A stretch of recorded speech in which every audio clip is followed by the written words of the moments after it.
नमस्कार दोस्तों। जब 14 वर्ष बाद राम अयोध्या वापस आए तो सुनी पड़ी अयोध्या फिर से झूम उठी होगी। कैसे काटा होगा एक एक दिन अयोध्या वासियों ने। वे सब भी राम जी के साथ वनवास के लिए निकल चुके थे, परंतु किसी तरह राम उन्हें छोड़कर आगे बढ़ गए थे। जिस राम को राज सिंहासन मिलना था, उसी राम को वनवास मिल गया, परंतु राम के चेहरे पर मुस्कान थी। राम जी ने कैकेयी से एक बार भी पूछा तक नहीं कि मुझे वनवास क्यों। यदि भरत को आप राजा बनाना चाहती हैं तो बना दीजिए, परंतु मैंने क्या अपराध कर दिया कि मुझे वन में भेज रहे हो। राम तो माता की इच्छा जानकर और पिता की आज्ञा पाके प्रसन्न हो गए। यह एक ऐसा क्षण था जब एक राजा स्वयं अपने पुत्र से अपेक्षा कर रहा था कि उसका पुत्र उसके विरोध में खड़ा हो जाए। जहां दशरथ जी किसी भी कीमत पर अपने प्रिय पुत्र को वन में नहीं भेजना चाहते थे, तो वहीं राम अपने पिता की आज्ञा का पालन करने के लिए 14 वर्ष तो क्या, आजीवन वन में रहने को तैयार थे।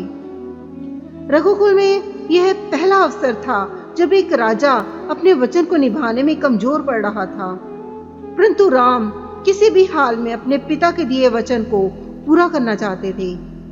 यह बहुत बड़ी परीक्षा की घड़ी थी।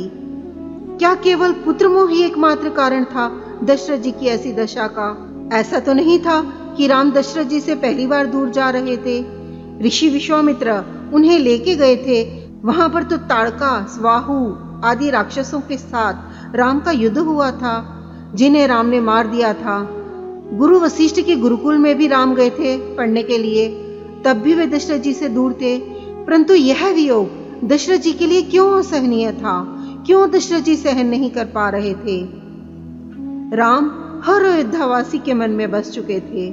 अयोध्या की प्रजा उन्हें ही राजा देखना चाहती थी, और जब राम के राज्याभिषेक का समय आया, जब अयोध्यावासियों का स्वप्न सच होने की कगार पर था, जब उनके जीवन की सबसे बड़ी खुशी उनके करीब थी, तभी उन पर दुखों का पहाड़ टूट रहा था।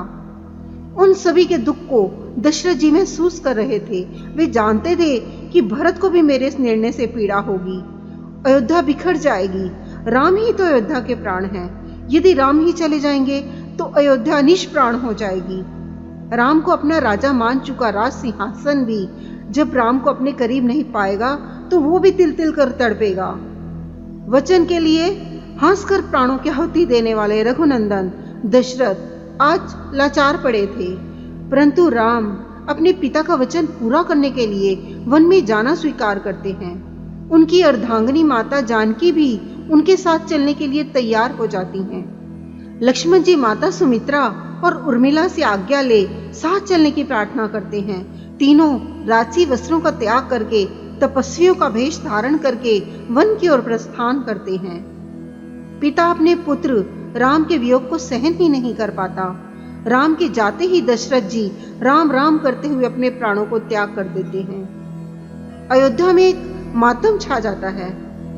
भरत जी को पता चला कि भैया राम वन में चले गए हैं और पिताजी सारा राज्य उन्हें देखकर प्राणों को त्याग चुके हैं। एक पल की भी देरी किए बिना उस राज सिंहासन को अस्वीकार करना भरत जी की महानता को दर्शाता है। यह बताता है कि भरत जी राम जी से कितना प्रेम करते थे। पिता ने सारा राज्य वचन निभाने के लिए दे दिया, परंतु पुत्र ने एक पल भी नहीं लगाया ठुकराने में, क्योंकि भरत को जो सुख राम के चरणों में मिलता था वो राज सिंहासन में नहीं था। पिता का अंतिम संस्कार करके वो भाई भागा वन की ओर अपने ज्येष्ठ को वापस लाने के लिए। दो भाइयों के प्रेम का यह अद्भुत मिलन था। भरत जी ने सारा राज्य राम के चरणों में रख दिया। उनके प्रेम के आगे राम हार चुके थे। ऐसे भाई की बात राम कैसे ठुकरा देते? परंतु पिता के वचन को भी निभाना था, तो भरत को आदेश दिया कि राज्य संभालो। परंतु आज भरत कुछ और ही ठान कर आए थे। वो स्वयं वन में रहने को तैयार थे, मगर भैया राम के अतिरिक्त किसी को भी अयोध्या के राज सिंहासन पर देखने के लिए बिल्कुल भी तैयार नहीं थे, स्वयं को भी नहीं। राम जान चुके थे कि भरत अपने प्राण त्याग देंगे, परंतु सिंहासन को स्वीकार नहीं करेंगे। तो भरत के प्रेम में स्वयं को हार के राम ने वो सिंहासन स्वीकार तो किया, परंतु आदेश दिया कि कि जब तक मैं 14 वर्षों का वनवास पूरा करके नहीं आता तब तक उस सिंहासन को संभालो। उसके बाद भले ही मेरा राज्याभिषेक कर देना। परंतु भरत जी कहाँ मानने वाले थे। उन्होंने भी प्रतिज्ञा ले ली थी कि वे कतई उस सिंहासन पर नहीं बैठेंगे, और यदि भैया राम की भी जिद है कि 14 वर्ष बाद ही अयोध्या वापस आएंगे तो फिर वे अपनी खड़ाऊं दे दें और 14 वर्ष तक अयोध्या के राज सिंहासन पर उन्हीं खड़ाऊं को रखा जाएगा। प्रेम और त्याग की यह अद्भुत प्रतिस्पर्धा चल रही थी जिसमें राम भरत के आगे हार चुके थे। भरत जी उनकी खड़ाऊं उठाए, आंखों में अश्रु लिए धीरे धीरे अयोध्या की तरफ बढ़ रहे थे। 14 वर्ष तक भरत जी ने भी राजसी वस्त्रों का त्याग कर दिया था। महलों में रहने के बजाय कुटिया में रहते थे, केवल दलिया खाया करते थे, भूमि पर शयन करते थे। भरत जी की भी प्रतिज्ञा थी कि यदि भैया राम ने 14 वर्ष पूरे होने के बाद एक दिन की भी देरी की तो वे अपने प्राणों का त्याग कर देंगे। आज 14 वर्षों बाद भरत जी राम जी की वही चरण पादुकाएं सर पर उठाए भगवान राम की राह निहार रहे थे। हर अयोध्यावासी राम की प्रतीक्षा कर रहा था। तीनों माताएं राम के स्वागत में तैयार बैठी थीं।